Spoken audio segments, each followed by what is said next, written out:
Hi there everyone. I've been hard at work on my various little projects and I haven't actually made any dragon videos yet. I wanted to properly look at them all before I came to any conclusions about any particular dragon and actually made any of the videos. So for the meantime I decided it would be quite a cool idea to make a video about the DPS of each of the classes. So what I'll be doing is I'll be going and facing the Silver Raid boss with three classes that are equally matched, and then compare the damage output. So I've got class here with recent gear. So this is the most recent equipment set in Fabled. Then I've got the most recent appearance in Mythic, and then trinkets in Mythic. What I'm going to be doing first off is a run with each one of them with 50% elemental boosts. Then I'm going to be doing one with each on 100%, and then one with each on 200%. So that should give an idea, good idea of how much damage each of the classes do with the various elements and stuff, and how they properly compare in DPS. We all know Archer is going to be the most, but then they are the DPS class. But you know, I don't actually know how much more they are, and I'm using fine quality dragon calls. All classes are class promotion 70, and yeah, that should be enough. Oh, actually, all the skill runes here, I've got them all maxed here, so they're all giving. Except that's not a good example. They're all giving the 110 damage and stuff like that. So yeah, making it very, very even.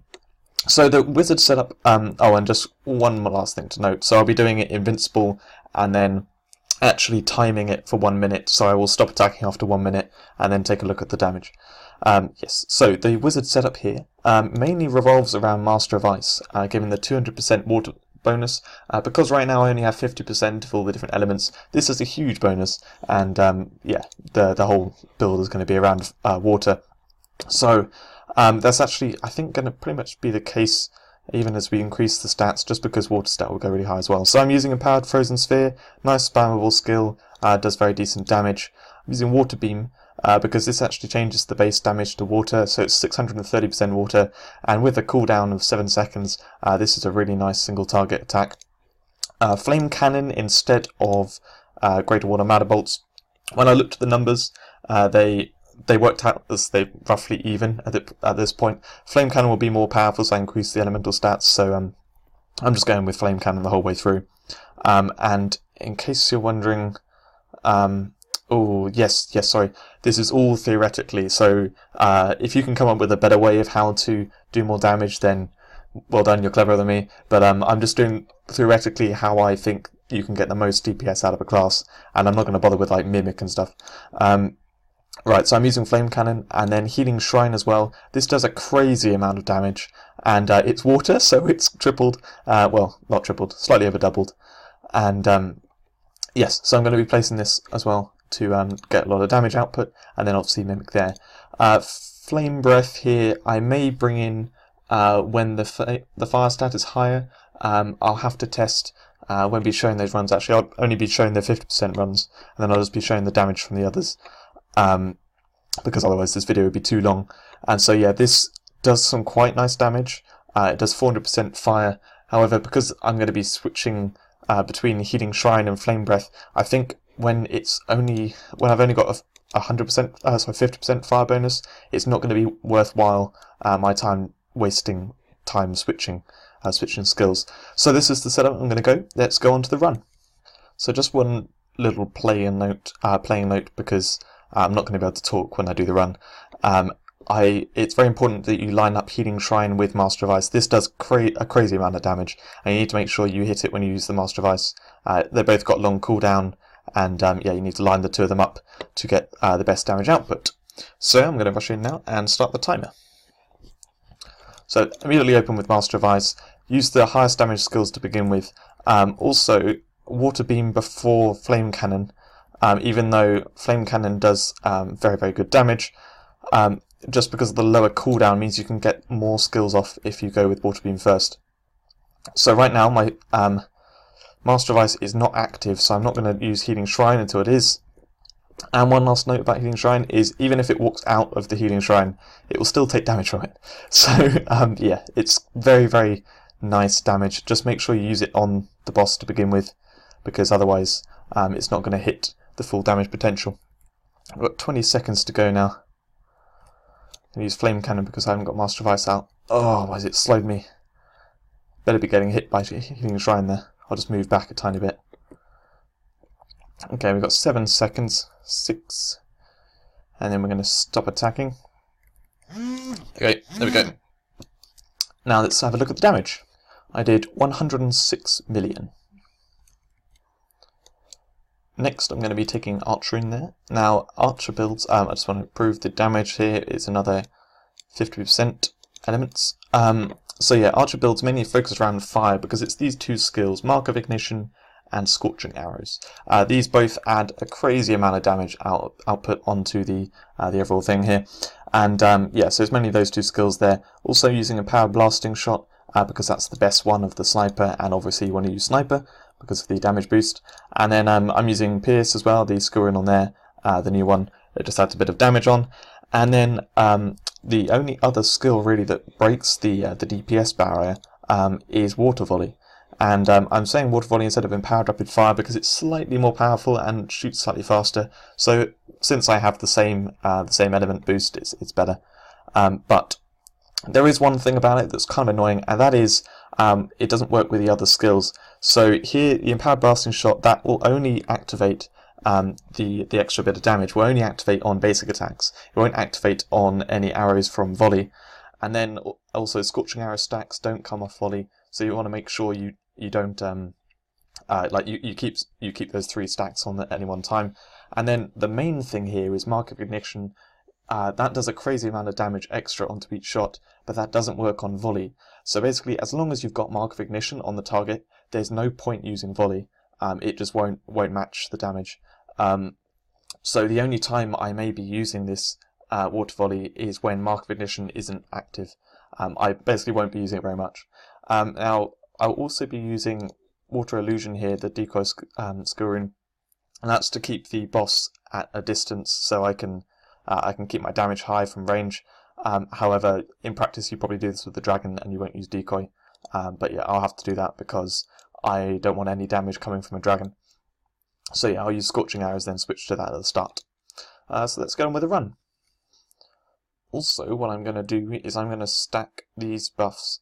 Now the base damage buff and stuff from these 2 skills doesn't get stacked, and you want to make sure that you've lost the buff before you reactivate them.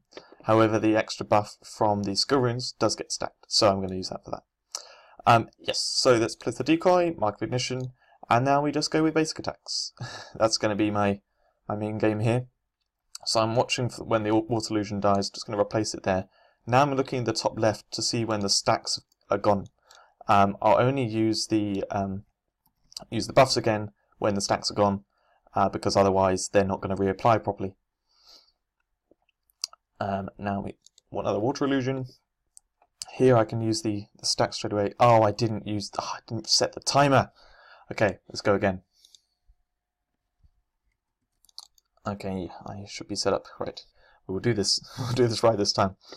So yeah, you can use those 2 skills twice before they run out, which is why you can stack the buffs off them, and also still have them come around again to reapply the base skill. But yeah,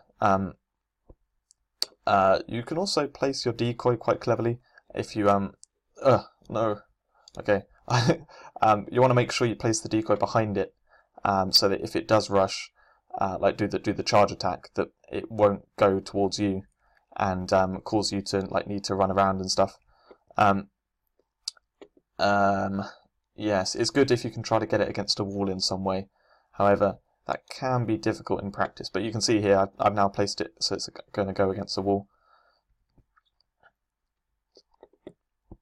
And I stupidly, accidentally didn't reapply the buff properly, so my damage will be slightly lower, but should be okay.